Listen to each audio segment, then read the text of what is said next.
Halo semuanya, selamat datang di pembahasan kita kali ini di mana kita bakal ngebedah sebuah konsep yang sejujurnya bakal ngubah cara kalian ngelihat ruangan di sekitar kalian. Coba bayangin deh sebentar, kalian masuk ke sebuah ruangan dan ruangan itu nggak cuma diam aja. Ruangan itu secara aktif berpikir, beradaptasi, dan merespon kehadiran kalian. Kedengarannya kayak di film-film fiksi ilmiah kan? Tapi percaya deh, ini nyata banget. Hari ini kita bakal ngebahas sebuah simulasi brilian dari seorang mahasiswa pendidikan teknologi informasi. Namanya Ahmad Hadik Mustawan Alwi. Dia berhasil merancang sebuah ruangan pintar yang gabungin dua teknologi canggih ke dalam keseharian kita. Nah, pertanyaannya sekarang, bayangkan sebuah ruangan yang bisa merasakan kehadiran Anda dan bereaksi terhadap gerakan Anda. Gimana sih cara kerjanya? Ini tuh bukan sulap ya. Ruangan ini pada dasarnya dipersonifikasi jadi semacam entitas yang cerdas. Buat paham keajaiban di balik layar ini, kita harus kenalan dulu sama dua otak utama yang jadi mesin penggeraknya. Yuk kita bedah satu-satu biar kelihatan gimana teknologi ini benar-benar hidup. Pertama, sebagai sistem saraf dari ruangan ini, kita punya Internet of Things atau yang biasa kita panggil IoT. Simpelnya nih, IoT itu teknologi yang memungkinkan perangkat terhubung dan beroperasi otomatis berdasarkan data berkelanjutan. Coba anggap IoT ini kayak indera perasa buat si ruangan. Dia bisa ngerasain suhu, kelembapan, kondisi cahaya, dan dari situ dia langsung bereaksi secara otomatis tanpa kalian harus ngasih perintah apa-apa. Bener-bener jalan sendiri! Terus, tepat di sebelahnya ada pasangan sejatinya nih, Artificial Intelligence, alias AI. Kalau IoT tadi itu sistem sarafnya, nah AI ini adalah otak kognitifnya.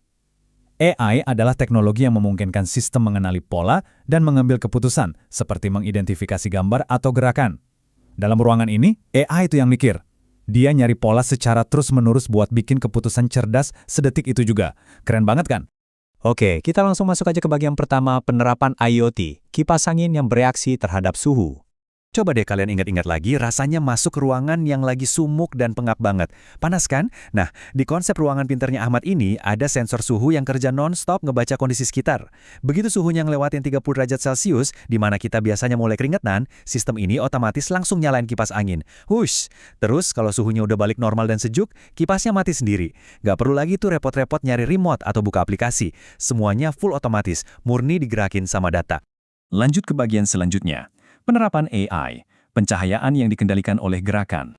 Kalau tadi ruangan bisa ngerasain, sekarang ruangan ini bisa melihat kalian. Ahmad Hadik Mustawan Alwi ngejelasin gini, konsep ini terinspirasi dari penggunaan perangkat seperti teachable machine yang dapat melatih model AI untuk mengenali gerakan tertentu. Intinya, sistem ini diajarin, persis kayak kita ngajarin anak kecil buat ngebaca bahasa tubuh kita secara intuitif. Praktiknya gini. Kalian masuk ke ruangan gelap, terus tangan lagi penuh bawa barang. Daripada ribet raba-raba tembok nyari saklar, kalian cukup kasih gerakan jempol ke atas, thumbs up, dan klik, lampu langsung nyala. Terus pas mau keluar, tinggal kasih gerakan telapak tangan datar aja ke arah sensor, dan lampu mati lagi. Sistem AI ini langsung nerjemahin gestur natural kita jadi instruksi. Elegan banget ya nggak sih? Sekarang masuk ke bagian ketiga, menggabungkan kekuatan, sinergi IoT plus AI. Terus, apa jadinya kalau dua kekuatan besar ini disatuin? Wah, hasilnya benar-benar maksimal. Pertama, ini jelas menciptakan sistem yang jauh lebih cerdas. Kedua dan ketiga, ada pembagian tugas yang harmoni banget. IoT yang sibuk di belakang layar, nanganin fungsi otomatis berbasis data lingkungan, sementara AI ngasih kita kontrol pengguna yang super intuitif di depan. Dan keempat, penggabungan ini jelas memaksimalkan fleksibilitas dan efisiensi keseluruhan, kalian dapat kenyamanan penuh tanpa harus buang-buang energi.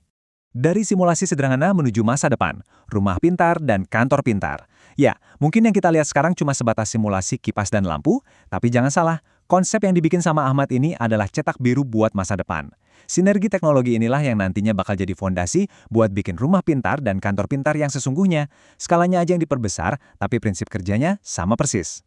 Jadi, buat nutup pembahasan kita kali ini, saya mau ngasih satu pertanyaan buat kalian. Jika kipas dan lampu sederhana aja bisa diajarkan untuk beradaptasi dengan Anda, apalagi di sekitar Anda yang sebenarnya lagi nunggu buat dibangunkan, potensi dari otomatisasi ini benar-benar nggak ada batasnya. Dan jujur aja, kita ini baru mulai pemanasan. Teruslah bereksplorasi dan sampai jumpa di pembahasan kita berikutnya.